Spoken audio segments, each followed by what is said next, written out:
Исмим Булат была. Как лучше по-татарски, по-русски? Меня зовут Булат. Я работаю в этой мечети, и с Мухтасибата меня поставили по делам с молодежью, по работе с молодежью ответственным. Мы сейчас вот запускаем пилотный проект по рекомендации Руфат Хазрата тоже.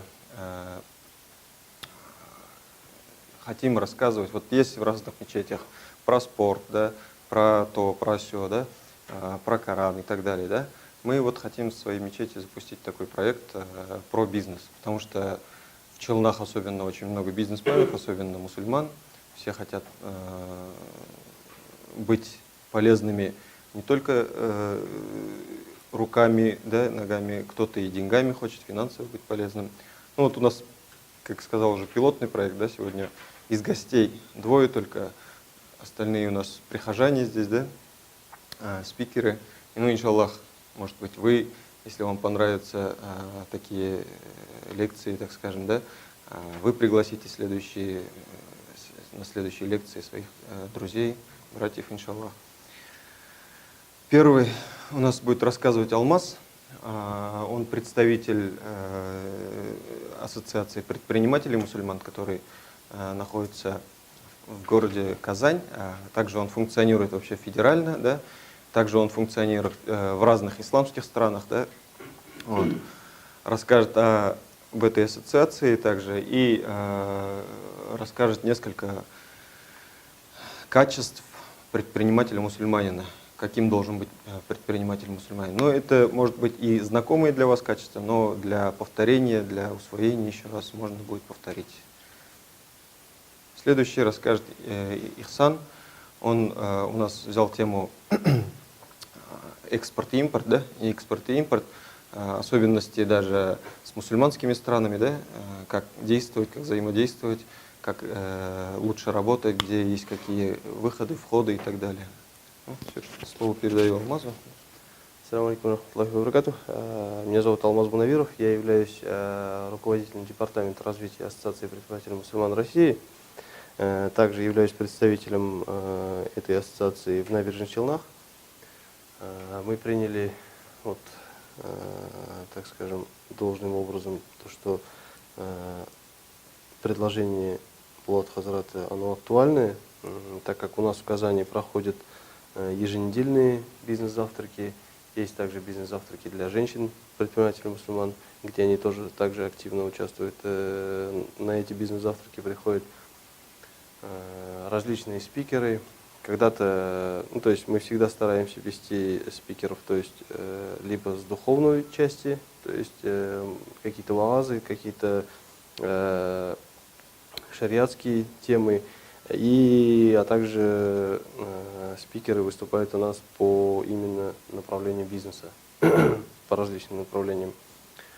Иногда по интересам, то есть если кто-то говорит, то, что мы хотим вот такого спикера, у нас вот такая боль есть, то есть мы хотим вот уточнить, как это работает, то есть вот так. Здесь же мы тоже решили разговаривать о бизнесе,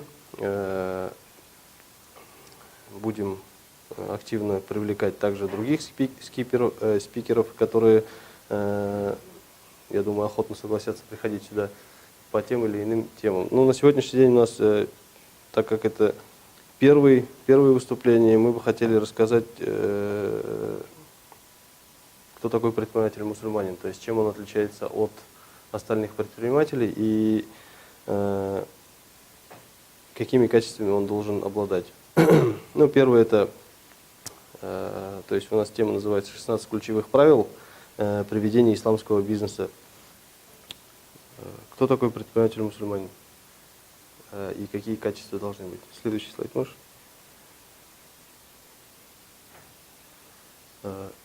Первый это самое основное, наверное, что у нас встречается в России, это процентные сделки. Первым делом предприниматель-мусульманин должен отказаться от процентных сделок, давать займы, брать займы и так далее под проценты. И вот есть в Коране сказано, Аллах дозволил торговлю и запретил лихаимство. То есть любые процентные сделки у предпринимателей мусульман не проходят. Соответственно, вот у нас в Татарстане очень сильно развивается тема по инвестированию, тема по различным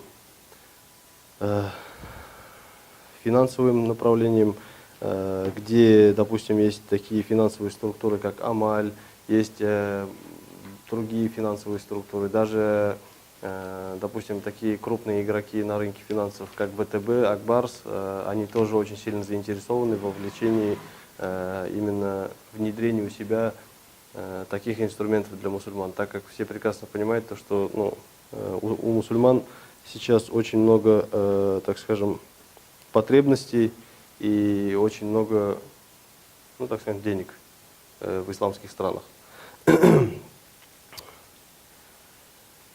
Так. Второе. Сделки по обоюдному согласию. Заключая какие-либо сделки, в том числе и те, которые имеют письменную форму, необходимо соблюдать правила взаимного согласия всех участвующих в них сторон. То есть не следует навязывать дополнительный товар, работу или услугу в Писании, но в Писании, допустим, это четко указывает в Коране. Не пожирайте своего имущества между собой незаконно, а только путем торговли по обоюдному вашему согласию. То есть, если в договорах у других предпринимателей мы часто можем встречать мелкие шрифты, где там прописаны какие-то непонятные условия, то когда мусульмане между собой работают, не только между собой, мусульмане должны быть честны со всеми, неважно,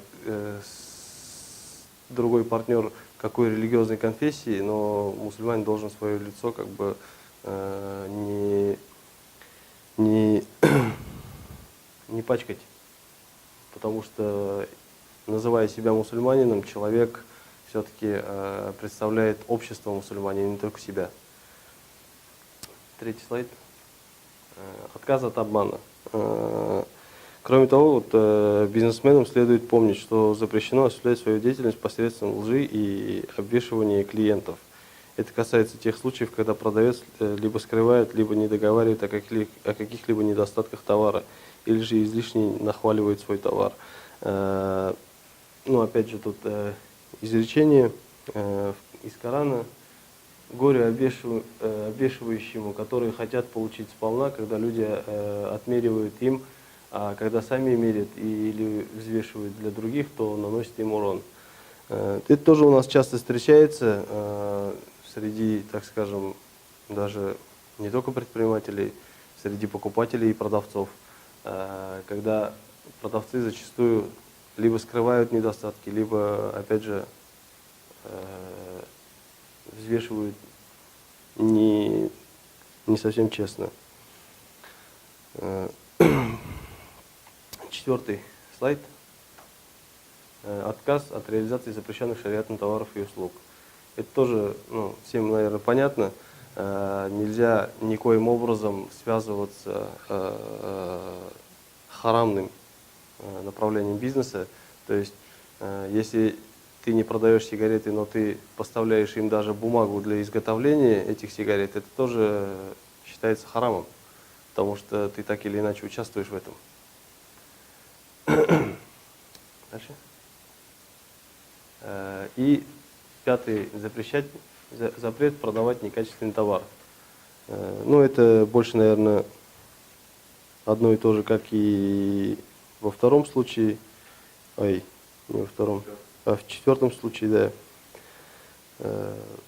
Некачественный товар продают у нас везде, но мы, мусульмане, должны стараться продавать самый лучший качественный товар для людей. Неважно, по какой цене он будет стоить, но самое главное, чтобы товар был качественным. Шестой слайд. И, опять же, еще один ключевой фактор – это соблюдение условий соглашений. При подписании любых договоров, соглашений, мусульманин обязан соблюдать все его условия. Допустим, даже пророк, саллаллаху алейхи ва саллям, сказал: мусульмане должны выполнять условия соглашения, если только эти условия не запрещают то, что дозволено, и не разрешают то, что запрещено. Приводится в Тирмизи. Любые условия, которые вы соглашаетесь и подписываете между собой, неважно, опять же, мусульманин тот человек или не мусульманин, вы должны соблюдать со своей стороны. И это будет показывать, оказывать доверие к мусульманам, и в дальнейшем захотят лучше с вами работать, чем нежели с другими людьми. 7.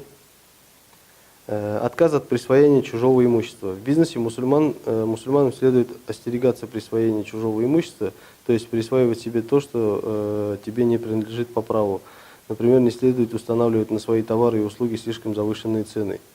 Также в книге Всевышнего говорится: мерьте и взвешивайте честно, не придерживайте имущество людей и не распространяйте на земле нечестие. Отказ от присвоения чужого имущества. Да, вот действительно, иногда есть такой момент, то что если это халяль, то он стоит дороже. По моему мнению, это неправильно, потому что люди, которые производят этот халяль, они, возможно, в своих намерениях то есть несут только добро и хотят как бы продавать качественный товар. И, соответственно, за то, что у них халяль, только вот этот значок висит, они уже завышают цены настолько, что некоторым людям неинтересно покупать это. Хотя сам фактор халяль, по моему мнению, не должен никак влиять на цену. То есть, покупая курицу, либо обычную, либо халяль, человек не должен задумываться о цене. Это мое мнение. А также есть много финансовых организаций, которые также, вот, почему они, так скажем, не сильно пользуются спросом, мусульманские финансовые организации. Потому что переплата у них иногда многократно выше, чем у обычных кредиторов. Да, понятное дело, что это харам, но когда ты сравниваешь, очень большое возмущение получается. А почему это дороже-то выходит? Вроде как бы процентов-то и нет. То есть, нужно, я думаю, взвешенно подходить ко всем этим моментам. Лучше сделать поменьше переплату, зато у тебя будет клиентов больше, чем один клиент в год, я не знаю, там, в месяц. 8. Очищение бизнеса благотворительностью. Ведя бизнес, верующим необходимо помнить, что именно по воле Всевышнего он имеет это прибыльное дело, что именно по воле Всевышнего удается зарабатывать ему деньги, и исходя из этого следует, что необходимо всегда жертвовать деньги на благотворительность, будь то это мечеть или мадресе, или нуждающимся людям, всегда необходимо делать благотворительность. Неважно, сколько ты денег получил в этом месяце, ты в любом случае должен каждый месяц какую-то часть из себя выделить и отдать людям, которые нуждаются. Потому что ты от этого не обеднеешь, а наоборот, даже, иншаллах, как бы заработаешь в 2 раза больше, чем в прошлом месяце. А если как только ты перестаешь делать благотворительность, я по себе это знаю, как только ты начинаешь жадничать, так сказать, не то что жадничать, забываешь или еще что-то, или думаешь, ага, в этом месяце у меня меньше прибыли получилось, я уж не смогу выделить, сразу же у тебя начинает уходить на спад дела. 9 слайд.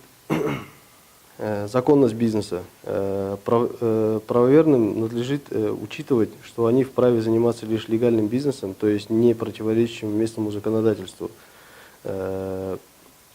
Посланник, саллаллаху алейхи вассалям, сказал, предупреждал своих сахабов: настанет для людей такое время, когда человек перестанет заботиться о том, дозволенным или запретным является то богатство, которое он станет приобретать.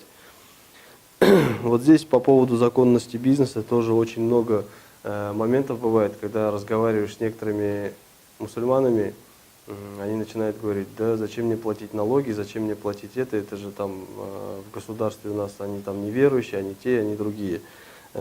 Но как бы мы четко видим хадис пророка, саллаллаху алейхи вассалям, где он сказал то, что нужно быть и нужно заниматься законным бизнесом со всех сторон причем.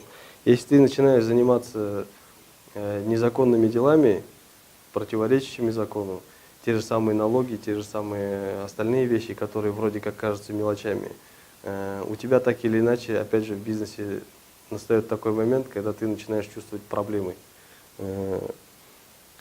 Что такое налоги? То есть налоги – это нормальное явление, которое, то есть, если ты живешь в этом государстве, ну, ты должен выполнять эти условия. Тебя же никто не заставляет брать кредиты. А платить налоги, то есть, это я не считаю, что харамным, потому что из этих же налоговых денег уходят на какие-то социальные нужды и тому подобное. 10. Проявление великодушия к клиентам. Мусульманин-бизнесмен должен помнить о правилах поведения с клиентами.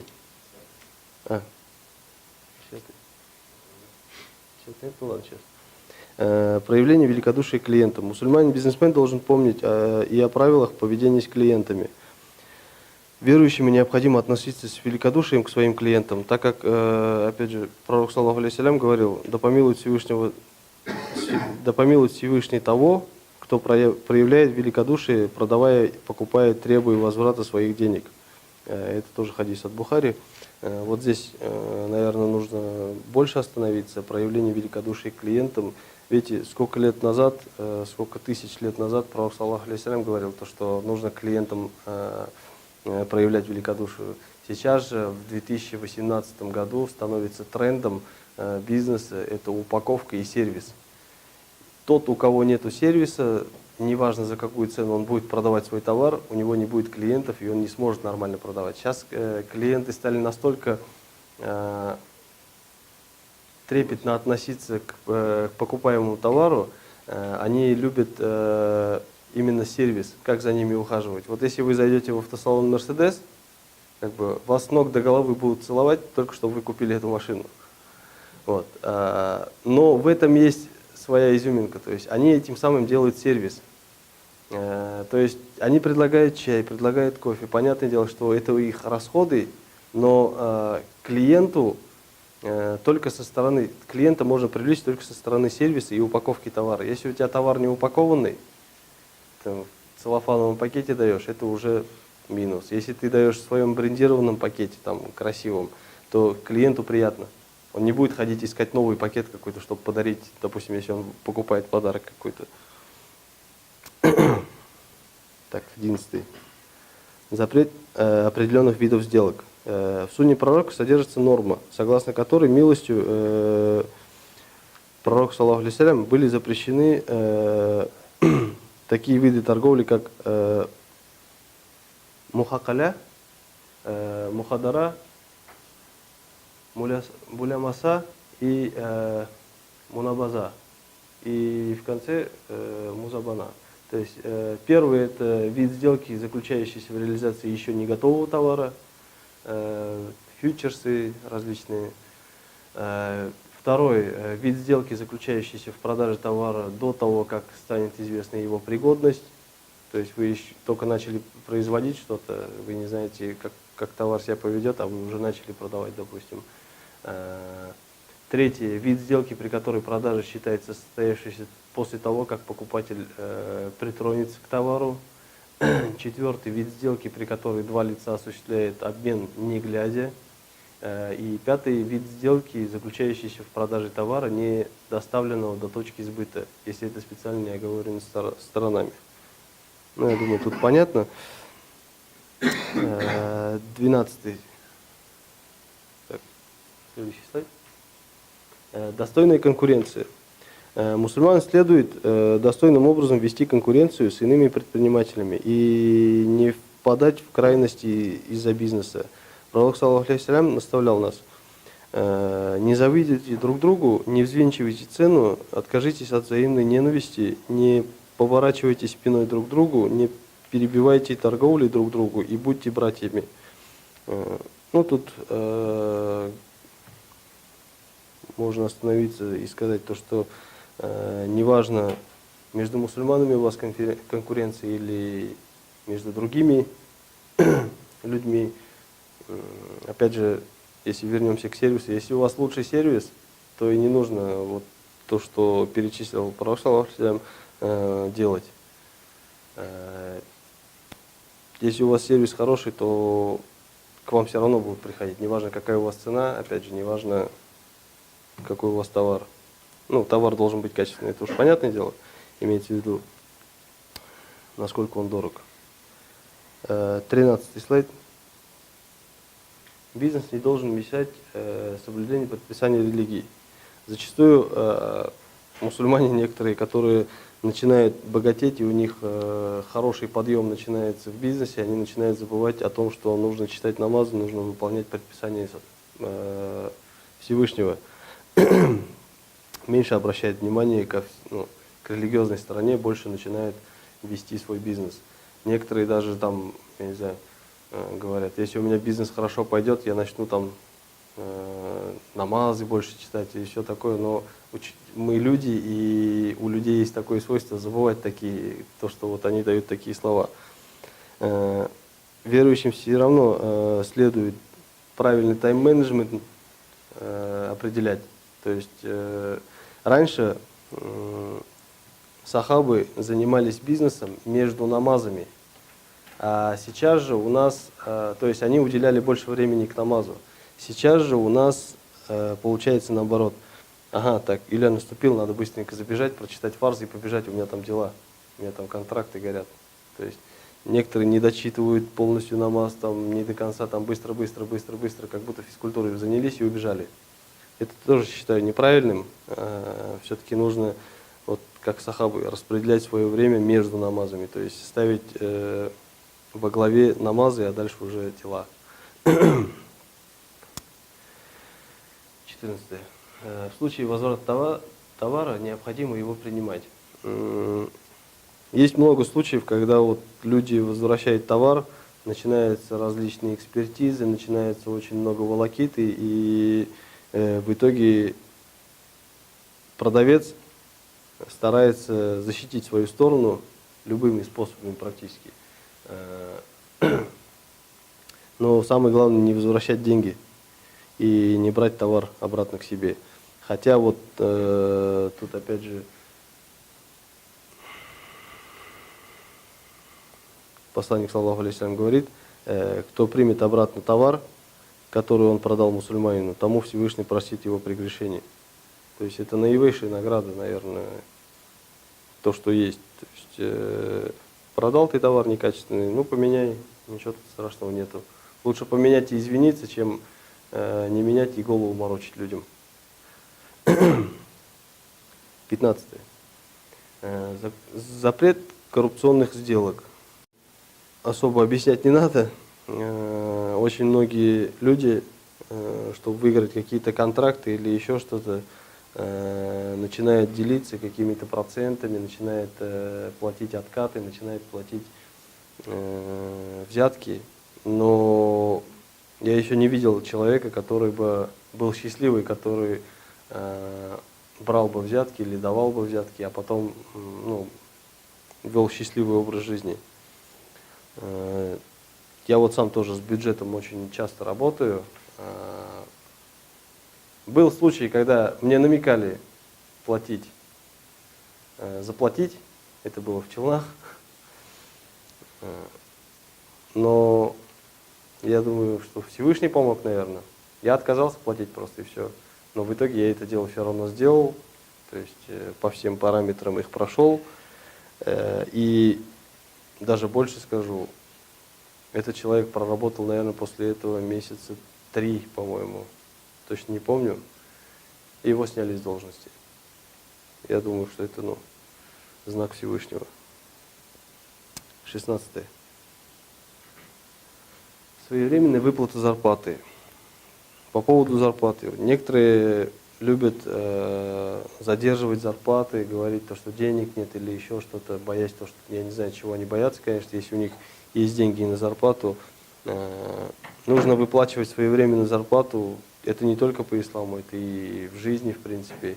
Когда ты к своему сотруднику относишься положительно, и сотрудники не хотят от тебя уходить.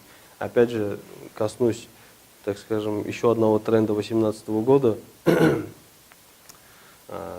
2018 году, когда ты заключаешь большие контракты между большими компаниями, особенно если ты малый бизнес, а там большая компания, то крупные игроки сейчас уже начинают запрашивать характеристику о руководителе. Не от компании, а от сотрудников этой компании, самых низких слоев сотрудников. То есть, как он относится к своим сотрудникам. Если твои сотрудники, ну сейчас уже у людей интерес появляется к своим сотрудникам, опять же, вовремя выплачивать зарплату, не задерживать никакие выплаты, не вредить им ничем, то есть соцпакеты все вот это выдавать. Потому что любой менеджер может сказать все, что угодно о тебе, если ты будешь, ну, так скажем, не очень хорошо относиться к нему. А если уж ты платишь своевременные зарплаты и все такое, то, соответственно, и менеджеры будут говорить о тебе только хорошие вещи. Ну и этот тренд, ну, он развит, конечно, в больших компаниях, но все равно, тем не менее, как бы можно эту практику взять даже и в малый бизнес. Все равно в малом бизнесе 2-3 сотрудника, 4 сотрудника, они все равно сотрудники. И можно в любом случае запросить такую характеристику, прежде чем заключать договор с тем или иным человеком. И по моему мнению, когда руководитель пишет от имени компании на себя, он может себя так расписать, что, я не знаю, золотой человек прям, наисвятейший как будто. А когда уже сотрудники пишут, это уже другое. Это очень хороший, кстати, хороший тренд по поводу того, что вот брать характеристики именно от сотрудников на руководителя.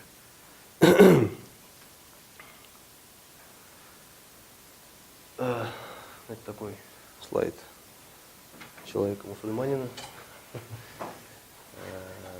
Потом писал, когда мне тяжело, я всегда напоминаю о себе, о том, что если я сдамся, лучше не станет. Нам, предпринимателям, приходится нелегко, особенно малому бизнесу, который, в принципе, ну, сейчас уже и государство начало обращать внимание к малому бизнесу, поворачиваться лицом. Очень много различных программ, очень много различной поддержки со стороны государства имеются. Если вы выбрали путь предпринимателя, то это самый тяжелый, наверное, путь, скорее всего. Потому что вроде бы ты сам себе хозяин, но если ты встаешь в 10 и работаешь до 2, то у тебя и доход будет такой же. Ну, нужно очень много времени уделять предпринимательству, но при этом именно предприниматель-мусульманин не должен уделять 100% времени только к делу. Нужно сбалансированно относиться к своему времени, вовремя молиться и вовремя работать. На этом все.